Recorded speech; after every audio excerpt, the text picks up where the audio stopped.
Okay, calm down. Co-host of the TrueAnon podcast, Brace Belden. Hi, Brace. Hello, how you doing? Can you hear me? Is this working? Yes, this is working. How are you? Excellent. How's it going? I'm doing it's all right. I'm doing all right. All right. You're doing all right. Well, thank you for joining. This is the first time you're on the show, so I'm very excited. And Brace, you have been out to these protests. I got to tell you, my entire life I have avoided college students and college campuses with every ounce of energy that I have. I went up to Columbia a few times. I've been talking to people from campuses all over the country, but particularly UCLA and various New York campuses, and have been studying it a ton. And more than that, have been paying pretty close attention to the rhetoric that's been coming out about it from both media and in particular Joe Biden, but politicians, sort of writ large.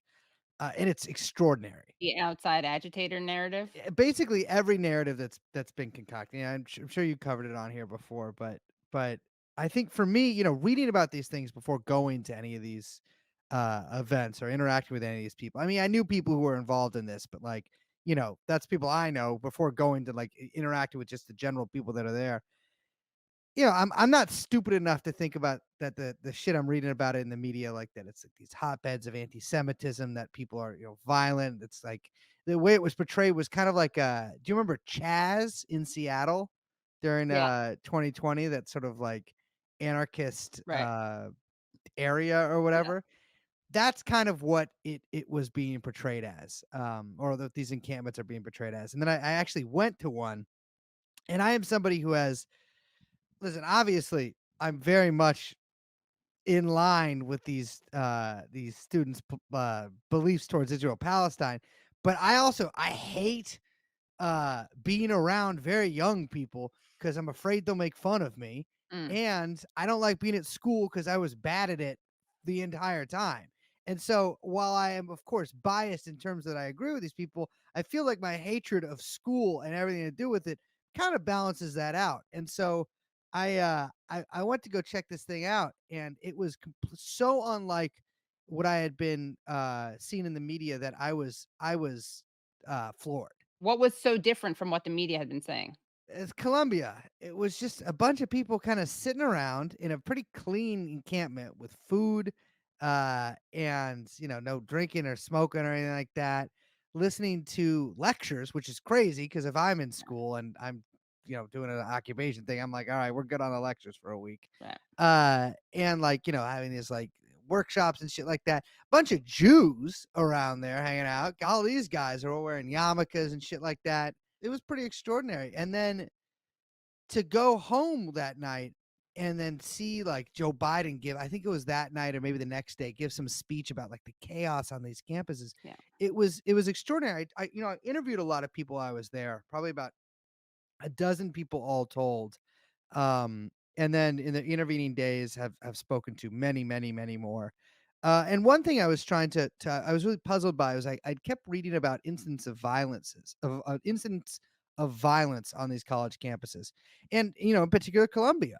And I surveyed as many people as possible, and I could not find it. I would even do between you and me, has anyone gotten their ass kicked? What's going on here? Uh, and there hadn't been a single one. I was at one point was keeping a tally of how many references to violence that I read, and then it just became almost every article. Violence and vile anti-Semitism. Those And two vile things. anti-Semitism too, as opposed to, of course, the pleasant More kind of kosher anti-Semitism, the kind that anti-Semitism. I do. Yeah. No, but Right. it's More like these. palatable.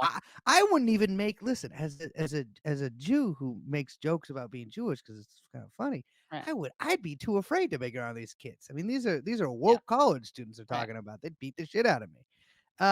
It was very the everyone seemed very organized, very disciplined and on message, which I think is one of the things that is bothering a lot of reporters.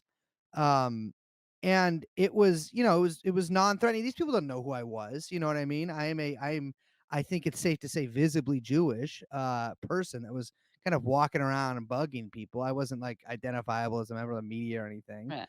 Um and everyone was very polite to me. They pointed me towards people to like answer questions and stuff like that. I wasn't, I wasn't just like talking to every single person there, but I experienced basically nothing, or really literally nothing of what I had read about.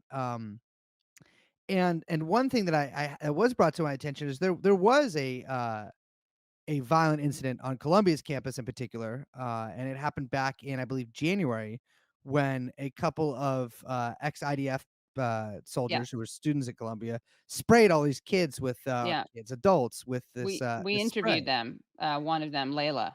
Yeah. Yeah, yeah, yeah, yeah, yeah, and that was basically the single violent Right. incident that had happened in the entirety of the time that the encampment was up at Columbia, until, of course, the other night when police raided it Right. And shot a gun. and shot a gun, which this is something about the gun thing. There have been, as far as I can tell, 2 incidents with somebody bringing a gun to school in New York, since these protests started, not just the encampments, but protests in general. One is that one city councilwoman whose name I can't pronounce, Right. Yeah. the the Uh, lady who replaced Dove Hyken. She brought a fucking gun. I'm a law-abiding New York citizen. It's so hard to get a gun here. It's so hard to be able to take. It's like I can't believe she did that. And then there's other incidents where all these cops raided these schools, and in the case of Columbia, popped off around while they were busy flashbanging people. Ina Vernikov is her name, a conservative Republican who represents South Brooklyn. Yes, she brought Yeah, a gun. Yeah. she's a real freak. Yeah. But it was yeah, it was sort of astounding to see the difference in media coverage and the reality of what I saw, and the reality of what I learned from people. I talked to a bunch of people at UCLA, both before and after the raids, not only by the sort of roving bands of bat wielding guys and the LAPD, but I talked to people about that. It was very similar, it seems like, to Columbia, except much more confrontational from Zionist protesters. I do want to point out that, as you've been saying, Brace, there has been violence, and it's been all done by the police Yeah. and pro-Zionists who have literally set off fireworks. Free Palestine! What's up? What's up? Released mice, said racist things, made monkey noises at a black woman.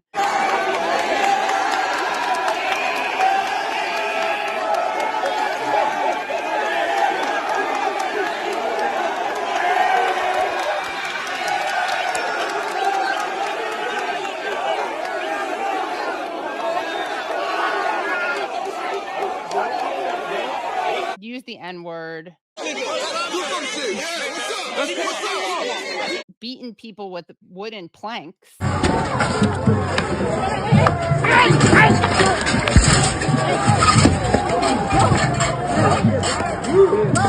And from the media, you would guess that all of the violence and hate speech was coming from the pro-Palestine side. Also, someone said, "Kill all the Jews." It was at Northeastern, and it was said by a pro-Israel person. Okay. Kill the Jews. Anybody on board? Anybody on board? You just chanted for it. You just chanted for it. And that is just someone we know about. I mean, there are going to be so many cases where people are pretending to be anti-Zionist and they're Zionists, but that is a case where a journalist was there and was like, that actually came from the pro-Israel crowd.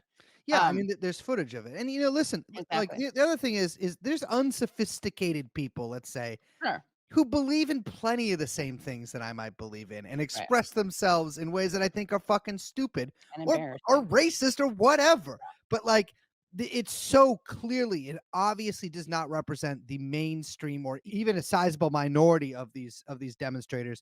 And the fact of the matter is all the instances that were pointed out here in New York, the people outside Columbia's gates and stuff like that, definitionally those aren't students. Those are people who couldn't get Right. inside of the fucking gates. Right. And I think that there's a reason this stuff is. It's not even I know that there's a reason that this stuff is blasted around so much in the media.